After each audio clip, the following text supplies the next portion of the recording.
बोझ। कविता अपने माता पिता की बहुत लाडली थी। 3 बड़े भाइयों की बहन थी। कोई भी चीज मांगने पर उसी वक्त सामने हाजिर हो जाती।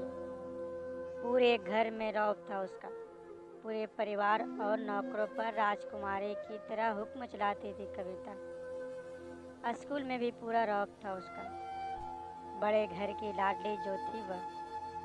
ऐसे ही उसने कॉलेज में दाखिला लिया। उसके ठाट बाट, बड़ी गाड़ी में आना जाना, हर दिन नया फैशन देखकर हर कोई उससे दोस्ती करना चाहता था। थोड़े ही दिनों में उसके बहुत से दोस्त बन गए। पूरे कॉलेज में उसकी अपनी ही एक पहचान थी। इन दिनों उसके घर एक रिश्ता आया।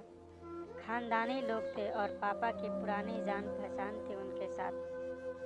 कविता के साथ कोई ज़बरदस्ती नहीं थी, पर कविता ने फिर भी हाँ कह दी, क्योंकि वह अपने परिवार से बहुत प्यार करती थी। वह जानती थी कि वह लोग उसका अच्छा ही सोचेंगे। लड़के का नाम राज था। राज काफ़ी पढ़ा लिखा और समझदार लड़का था। ससुराल वाले भी बहुत अच्छे थे। ससुराल वाले में कविता की जगह वैसे ही थी जैसे कि मायके में। कोई भी कार्य कविता की सलाह के बिना नहीं होता था। सबकी लाडली बहू बन गई थी वह। फिर उसके घर एक बेटे का जन्म हुआ। राहुल कविता को जान से प्यारा था। पोता पाकर ससुराल वाले तो फूल नहीं समाते थे। कविता कभी कभी सोचती थी कि उसकी किस्मत कितनी अच्छी है।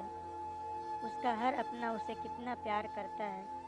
चाहे जीवन में कैसा भी समय आए, मेरे अपने हमेशा मेरे साथ हैं। मैं कभी अकेली नहीं हो सकती। कितनी खुशकिस्मत हूँ मैं। पर शायद कविता की खुशियों को उसकी अपनी ही नज़र लग गई थी। एक दिन वह मायके जाने की जिद कर बैठी। राज को बहुत काम था, लेकिन वह फिर भी उसे ले गया। रास्ते में उनकी गाड़ी अन्य गाड़ी से टकरा गई। कविता, राज और राहुल बहुत बुरी तरह से जख्मी हो गए।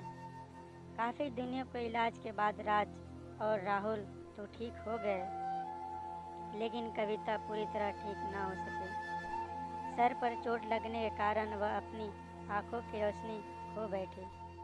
अब कविता की किस्मत ऐसे उल्टे पांव चलने लगी। मायके वाले कुछ दिनों तक उसे मिलने आते रहे, फिर कभी कभार फ़ोन ही करके पूछ लेते कि अब कैसी हो। धीरे धीरे ये सिलसिला भी कम हो गया। ससुराल वालों की सहानुभूति भी कम होने लगी। घर में किसी को पास बैठने के लिए कहती तो जवाब मिलता, बहुत काम है, अब तुम भी हाथ नहीं बटा सकती। राज भी चिड़चिड़ा हो गया था। बस राहुल ही था उसके साथ, जिसके साथ हंसते खेलते उसका वक्त गुजरता। एक दिन कविता के हाथ से कुछ सामान गिर गया। उसकी वजह से राहुल को हल्की सी चोट लग गई। कविता के सास ससुर ने राहुल को उसके अलग कर दिया, कहीं उसके ना देखने की वजह से बच्चे का कोई नुकसान न हो जाए। कविता अंदर से टूट चुकी थी। एक दिन उसने सबके सामने मायके जाने की जिद रखी तो राज उसे तुरंत मायके छोड़ आया, जैसे कि वह भी यही चाहता था। लेकिन राहुल उसके साथ नहीं भेजा गया। कविता कभी राहुल से दूर नहीं रही थी, पर अपनी कमी के कारण उसने ज़्यादा बहस नहीं की। कविता को लगा कि वह 3-4 दिन वहाँ रहेगी कि थोड़ा हवा पानी बदल जाएगा, क्योंकि वह कितनों दिनों से कहीं भी बाहर नहीं गए थे। घर वाले भी इतने दिनों के बाद उसे देखकर कितने खुश हो गए। कविता के घर पहुँचने पर सब लोग बहुत खुश हुए। खाने में सब कुछ कविता के पसंद का ही बना था। उसने अपने मम्मी पापा और भाई भाभीयों से दिल खोल कर बातें की। उनके छोटे छोटे बच्चे भी बुआ के साथ घुल मिल गए थे। रात को सोने वक्त जब वह कपड़े बदलने लगी तो उसे पता चला कि उसका बैग तो बहुत भरा हुआ था। वह सब समझ गई। वह बहुत उदास हो गई। कुछ दिनों तक तो सब ठीक रहा, फिर जैसे सब बदलने लगा, सबका व्यवहार बदल रहा था। वह लोग जैसे थक चुके थे उससे। सब लोग घुमा फिरा कर पूछने लगे कि राज कब आ रहा है उसे ले जाने। वह बहाना बना देती, जबकि वह जानती थी कि उस घर में अब उसके लिए कोई जगह नहीं। कविता से चलते वक्त कुछ न कुछ नुकसान हो जाता। थोड़ी बहुत टोका टानी उसने सुनाई देती, वह टाल देती। एक दिन उसके हाथ से टकराकर एक कीमती फूलदान टूट गया। छोटी भाभी ने बहुत हंगामा मचाया। कविता के माता पिता रोज रोज के झमेले से तंग आ गए थे। उन्होंने राज को खुद से फ़ोन कर दिया। राज कविता को अपने घर ले गया। कविता को अपने परिवार वालों से ये उम्मीद न थी। जिस कविता के कहे बिना घर में एक पत्ता भी नहीं हिलता था, उस घर के लिए वह अब बोझ बन चुकी थी। राज के साथ ससुराल आते वक्त वह बहुत खुशी थी, क्योंकि वह अपने घर जा रही थी, अपने जिगर के टुकड़े राहुल के पास। परंतु यह खुशी भी कुछ पल की थी।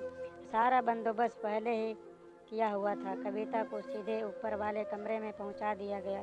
राहुल से दूर रहने की सख्त चेतावनी दी गई। एक काम वाली लता को उसकी जिम्मेदारी सौंपी गई, जो उसके खाने पहनने जैसी ज़रूरतों का ध्यान रखती। कविता ज़्यादातर चुप ही रहती। कभी कभी काम वाली लता से थोड़ा बतिया लेती। उसके जरिए राहुल का पता चल जाता। सबकी लाडली बेटी और बहू सबके लिए लाडली से बोझ बन चुकी थी।